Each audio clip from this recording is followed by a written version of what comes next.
All right, hello and welcome back. So today we're going to be looking at adding a delete function, delete button with a delete function for our posts. So we finally have it set up to where we can start adding posts. We could type in our post like welcome to my post app, and we can add it, and it's got a time and date. We're also going to focus on, in another video, focus on giving a better date display, because currently that's just not really that great. So we're gonna have to do that as well. So we got to make it so that way we update. So one thing we'll do is we'll change the button style for, like, let's say we want to update something. It'll paste the date, like the text here in this value, and then it'll change this button to update button, and that way we can update it pretty easily. And then also a cancel update button so we can get out of update mode. So we'll have all that done in the next few videos. Today we're just going to be starting out with delete, because delete is going to be the easiest way for us to get into adding more event listeners dynamically and dealing with why we had the cur ID. All right, so let's get into it. So first up, I want to explain why I used cur ID here. So we have a separate variable here that's cur ID, that all it does is basically every time we create a new post, we increment it by 1. So the first post, because it increments and then we add a post. We have a post already that's like the starter post that we can actually go ahead and just remove. This should actually be an empty array. So we will go ahead and clear that out. We'll save that because that post isn't displaying. And so what's happening is it's incrementing before we add the post. So the first post will have an ID of 1. Now we could use, for example, posts. For example, we could use posts colon like a placement like that, like posts like that, or 1 or 2. Like we could use that ID, but the issue is that it'd be fine if we were just adding a bunch of posts, but we use cur ID here because if we want to be able to delete posts, let's say that we'll go ahead and add a bunch of posts right here. So we have 3 posts. If we delete this middle one, what's going to happen is we have this second ID. We have ID 1, ID 2, ID 3. So currently it's array started 0. So the ID for the post in the array would be post 0, post 1, and post 2. Now the reason why I bring that up is because if we deleted post 1, because this is the first at index 1 of the array, if we deleted post number 1, then this one would become number 1. And we'd have 2 posts, and this ID would probably not change. It would still say post number 2, but it would be moved down here. But let's ignore, actually, we'll go off of this. Let's go off of these numbers. So imagine that we had 1, 2, and 3 in the array. Even though array started 0, let's just explain this. If we delete post number 2, post number 3 is going to move down, but instead of being 1 and then this moving down, updating to 2, it'll be 1 and 3. That's what will happen. So that's why we have, in fact, once we actually add a way to delete the post, you'll see that if we delete this middle post, we'll have post 1 and post 3. The issue is that if we were to say delete post 3, it would look in the array and be like, oh, you don't have a third post. Or maybe you do. Let's say we have another post. This one moves down. When we delete this one, these 2 move down, and we click delete post 3 because post 3 will be right here. When we say delete post 3, it'll actually say, okay, well, 1, 2, 3. So we have post 3 right here, but it's actually post 4. So we'll actually start to get really disorganized as we move up. Now, if you were to just have like one item, in your array, and you just kept deleting and adding new things, like that'd be fine. But then it's like, well, what's the point of having a dynamic application if you're just going to have one single post? Like, that's useless. So I wanted to explain that. Why we use cur ID here, because it is important to distinguish that. So now we're going to come down here, and we're just going to add another function. We're going to say function delete post. And we're not going to use it just yet. We're going to leave that as an open, or an empty function. What we need to do here is we need to add a button that when we add a new post, we need to add a button that will have an event listener that when we click it, it will actually delete the post. Now, another thing we're going to do is we're going to add actually above delete post, because generally updating is above deleting, we're going to have update post. It doesn't have to be above. The reason why I put this function up here is just for organization's sake. You don't have to put update. I could easily have update down below. It doesn't matter. It's just how I like to organize my app. Update is generally above delete, but we're not going to use that right now, so I'm just going to go collapse it, which doesn't really do anything. You can collapse functions and embedded stuff like that. Like I could collapse an if statement if I had any over here. It's up to you if you want to do that. Anyways, so we got to create a button. So there's a reason why I made this a document.li. So what I could have done easily is just have said post item the innerh, like I could have just said, I could have actually, instead of creating an li, I could have easily just gotten the ul. I could have gotten the ul, and then I could have just said the ul.innerhtml plus equals to add on. Plus equals means you want to add on to a string or something. So plus equals this, and it would have just immediately embedded it in. But the reason why I created an element here in the HTML rather than just adding HTML, I created an element so that way we can do things like add event listeners to some of the child properties and to the post item thing itself. Because if you just shove HTML into the, using strings, obviously it's not a type of. It would just be a string. The inner HTML is just a string, so we can't actually edit all the HTML in there until it were to go to the HTML page. But if we have post item, I mean, this is an actual HTML li element, so we actually have all the functions of a regular HTML element, like for example, post item dot add event listener. So we could add an event listener. So what we're going to do here is we're actually going to create another thing. Let's see, what are we gonna do? We gotta create some buttons. So we're gonna create so we're gonna say var update button equals document dot create element, and we're gonna say button, and then we're just gonna start with the update button. Actually, well, we'll do both. Delete. Actually, no, we'll just start out with one, make it very easy. Okay, so now we have the button. So we have update button.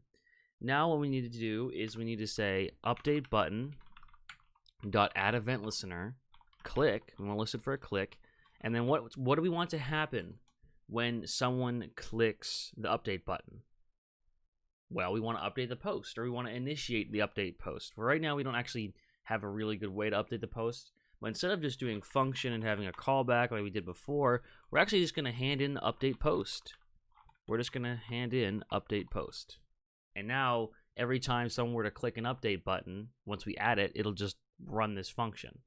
And then all we got to do is we got to say post item dot append child, and we're just going to say update button.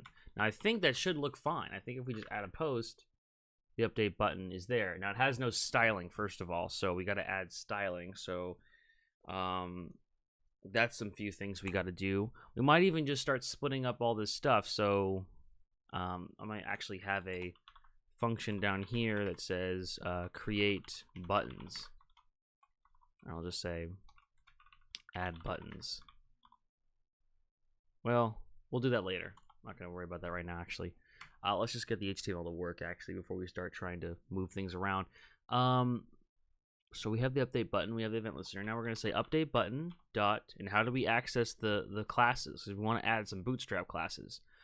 We could do class list, and now we could set it equal to something like we did above here. We said class list is equal, or we could just do class list dot add.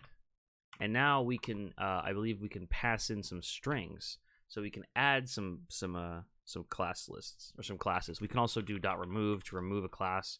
We're gonna add. This is just another way to add classes. It's better if like you already have classes on your element and you don't want to like override them. So we want to do btn dash warning. This is just basic Bootstrap, and then we want to do update button dot inner text, not inner HTML. You could do inner HTML, but inner text we're going to do because we're not adding HTML. We want to add a value for the button. We want to add something that the button will say. We'll just say update post. And you could do HTML, but you don't want to do that. All right, what happened? Whoops. DOM token list, token provided btn-warning contains HTML space characters. Okay, do I just have to add that? Okay, so it looks like you can't actually add more than one, you can't add more than one class at a time. That sucks. All right, well, I did not know that. But yeah, so I guess you can only add one class. I wonder if you could take, one sec. Let's see this. Let's see. Maybe it takes in multiple parameters. Maybe it can take in btn-default. I feel like it might work. Nope. Nope. Oh, well. I never knew that. I never really used classlist.add, but it's nice to know that it's there.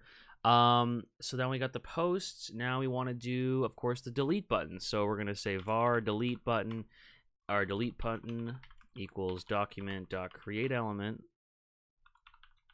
And you can see here, we're starting to get really, like, a lot of stuff. Like, this is a lot of code down here. This is, like, I mean, this is already becoming a 30-line long function. I mean, just the function of adding creating our element and adding it to the DOM is taking up half our file almost. I mean, it's kind of insane.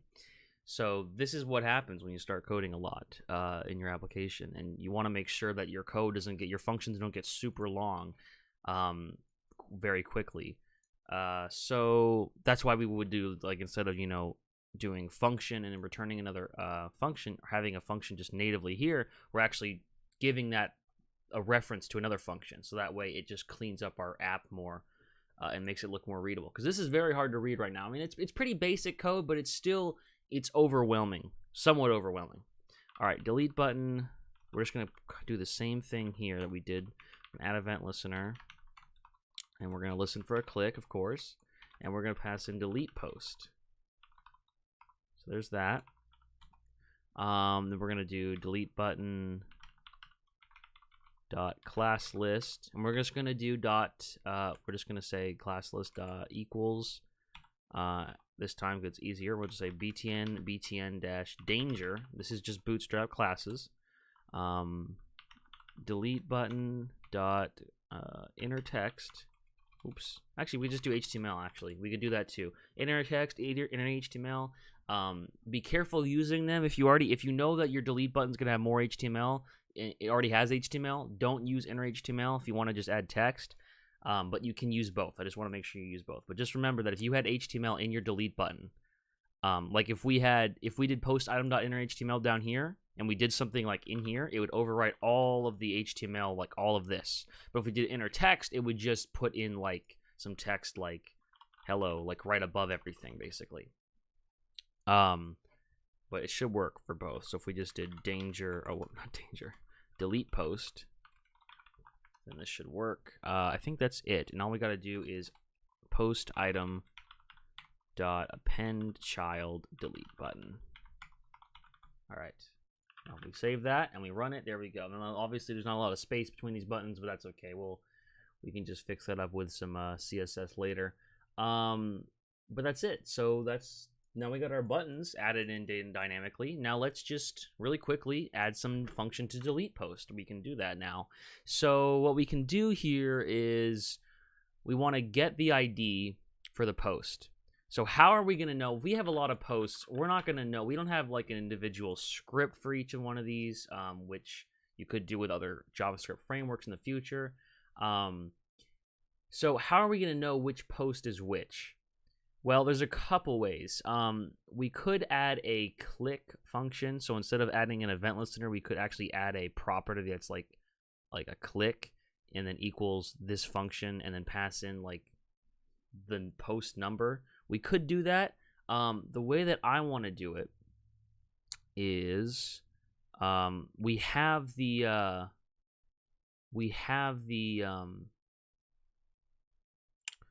ID stored here in post.id. We have it stored right there. Now what we could do actually is we could just set a parameter here, another parameter to make it easier, and we'll just do ID. Actually, no, not even there. We can actually because we have unique post IDs, and we know that the post ID is never going to be overwritten. So if we delete post 2, because our posts are always like being incremented up by 1, we know that once we create post 2, there will never be another post 2. There will only be post 3 and post 4 and above, and keep on incrementing forever. That's how databases generally work, is IDs are always unique. Even if you delete something, like let's say you delete a YouTube video, that URL will never be reused. It will never be reused because it could just lead to corruption. So what we want to do is store that ID in the post item, so that way it's very easy to access. So what we're going to do is we're going to get, we're going to say post item dot ID. I believe it's just this. I rarely use this, but we could just say actually it's post item ID is equal to cur ID. Or no, we want to say, sorry, not cur ID. We want to say post.id. And I think that should work. So now if we go ahead and inspect here, you can see this has an ID of 1. So now we have the ID just straight there. Now I want to show you a real quick thing. So what we can do is, currently this post is being handled by an event listener. Now, when you have a callback function, or just a function that's being used by an event listener, what we can do actually is we can take in a parameter right here. We could take in a parameter because we're using an event. Once you click that button, an event is firing off. We can actually take in some of that information of the event, because there's no other way for us to really like get the information about which button was clicked, because there's just so many buttons. Like, how are we going to know which one? So we can actually take in the event by just saying, we could call it event. Sometimes people just call it E. I like to call it E. So we're just basically taking in the event data, and we're going to go ahead and console.log E. And this should work. And if we delete post, click console, we get undefined, because I don't think we pass it in here. I think we got to pass it in there. So we're just going to go ahead and save that and rerun it. E is not defined. Okay. It's just event. I think we got to pass in event. Okay. So we got the event. So it ran once. Now it's not running again. It's only adding when we add it. That is very odd.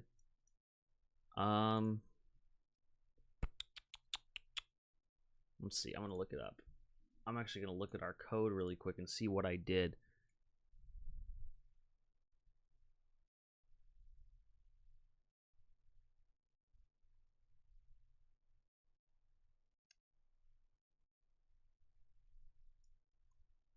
Let's see. Repositories, the water node, JavaScript from scratch, quote.rar.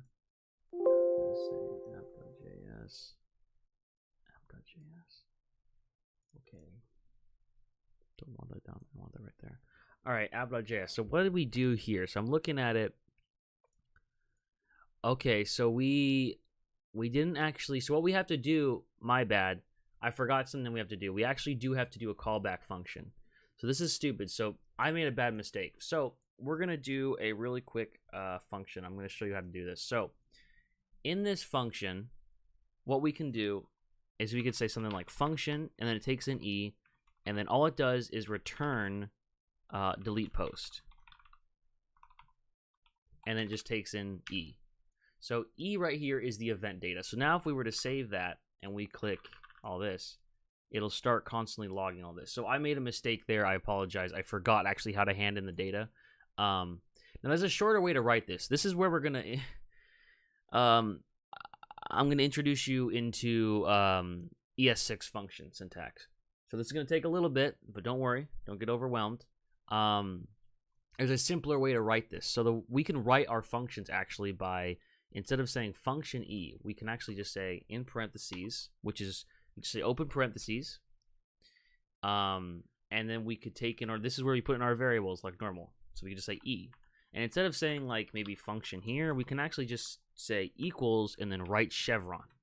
And now that's the same, basically the same thing as saying function with E, and then opening up your curly braces. And that'll run. That'll run fine. Everything will work exactly the same. Now, there are some differences with scope with these types of functions, but they're minor, and I don't exactly know them. Also, one thing is this can take in multiple variables, like this, or just anything. But if you only have one variable, you can remove the parentheses, and you could just say E is to that. Also, if you just are returning something, if you have one line of code like this, you can just close the curly braces. You don't even need them. And it's giving me an error here because I'm going to say something really quick. You could just have this like this. If you just did console.log, if we just did console.log E and then close the other parentheses, that works. Like that is it. That's all that happens. It's the exact same code as running this. So that's how you can do that. Now, if you want to return something, however, and you don't have you only have one line of code that you want to return, you can just get rid of return. So now what this means is it takes an E and it's just handing in E into this function. That's all it is. It's just like basically a pointer in a way. Not really a pointer. It's not. It's still a function. Like this is still a function. This is still the same as like this is actually pretty much the exact same as this, but it's of course a lot simpler and easier to read. So this is how we generally do it. So once again, we're just gonna say E pointer update post E. You don't need to know these if you're new to JavaScript. You really do not, but you will see them, and I want you to be used to them, somewhat used to them, or just to understand like what's going on. That they're the exact. If you see this sign and you see it like something pointing to something, that is a function. These are called like caret functions or Es6 functions, arrow functions. There's a lot of different names, but generally that's what these are. All right, so now we're console.logging the data. So let's really quick console.log the data, and let's see what this is. So we got the event. There's so much stuff here. There's tons of stuff. We got where this is located, I believe. The screen Y. Oh my God, there's tons of stuff. But I'm just gonna say what you want because there's tons of stuff. So what we're gonna say is we're gonna console.log e.target. So target gets the element of what you want. So if we save and reload, it actually gets the element button. So now we actually have the button in our HTML, the button right here. And what we want actually is we want to be able to get up to where our ID is. So that's like up a couple parents. It's up one parent, then another. So we want to go up. So we want to do .parent element. So this is us moving. So we went from our event to the target, which gives us our button, to the parent element, which gives us this div, to the next parent element, which just gives us the li. And now if we console.log this, we add post, we go to console.log, we have the ul. So we actually went too high, it seems. So I'm actually going to go back one. I guess that div wasn't a parent, which, yeah, it wasn't actually. Now we have the li. And all we got to do is do .id, add a post, and now we have the ID. If we add another post, some more, we get post 3, post 2, post 4, post 5. Now we got the IDs. We're actually getting the IDs, and that's awesome. This is a really good way. This is one of the most important things about when you're making dynamic apps in vanilla JavaScript, which is what we're doing right now, is being able to understand how to use the event, how to use event listeners and events, and how to traverse the DOM using those events. Just keep in mind e.target. You're really going to need to remember that if you're going to be building dynamic apps like this, because you need to be able to traverse the DOM dynamically and not say, you know, post 1, post 2, post 3. You can't do that because it's just not manageable long term, obviously. So now we have that, and that's great. Pat yourself on the back. You're doing great. Now what we can do is we can take this ID. Now we have the ID. We're just going to store it in a variable. We'll get rid of this console.log. We're just going to say var ID equal e.target. Now we have that. All right, so now what do we got to do with it? Now all we got to do really is we got to remove it from the posts array. So we're going to say posts at position ID equals, or we could just say .splice. So there's a function for an array we haven't seen yet, which is to remove. There's .splice. or dot slice, excuse me. I think it's dot slice, right? Is it dot slice? Post dot slice. Oh wait, we don't need that. Sorry, it's just post dot slice. Wait, so post dot splice, and then we want post dot slice. So post dot slice allows us to put in a starting number, basically the index we want to start at, and then how many posts, how many things in the array we want to remove after that. So if we wanted to remove like 2 posts, let's say we wanted to remove posts 2 and 3, we'd just say index of 1, because this is index of 1 and this is 0, index of 1, and then 1 item and then 2 items. So we would do 1, 2. If we wanted to start at 1 and go down 3 items, we do 3. So that'd be 1, 2, 3. So that's how slice works. So what we want to do is we want to start out dynamically and do ID, and we always want to delete 1 post at a time, so we're just going to say 1. So that'll delete, if we click delete on post 3, it'll delete this one and only this one. All right, so great. So now we're removing it from the posts. Great. Okay, but it's not working. Why is that? You could probably figure that out on your own. We are removing it from the array, but we're not actually removing it from the UI. So that is kind of, we're not removing it from the UI. Now, what we can do, I believe, is we could say document.delete element, or remove element, remove child. So what we can do actually to remove it from the HTML is we can get the parent element. So what we can do is we can get the parent element like we did before. So we can actually say e.target. We're just going to say var e.target. We want to get the UL. We want to get the UL. Dot target dot parent element. Why is this giving me an issue? Oh, whoops. Var we're just going to say UL equals we'll say actually posts UI. Oh, we already have the post UI list. Oh yeah, we already had the post UI list up here actually, so we don't even need to refind it. So we have the post UI list. We're going to say posts UI list dot remove child. So now we can remove a child, and this takes in the old child. So we can remove, I think, an element. So we can remove e.target.parent element. Now, what is that a reference to again? That's a reference to this specific LI. So if we save that, I believe it'll actually work. And now we got it. And you see it starts out with post 2, and then this, and then this. So if we had a bunch of posts, we can remove post 3. Post 3 is gone. Remove post 5, you still got post 6. Remove post 7, remove post 2. We can keep adding posts, and we got no errors. Congratulations, you're now deleting posts. Awesome. Great job. Thank God we got through that. There's a lot of code there. We're going to have to refactor this sometime soon. But thank you for watching, and I hope you enjoyed. And in the next video, we'll focus on updating posts and a few other things and some cleanup. All right, nice job, guys. See you in the next one.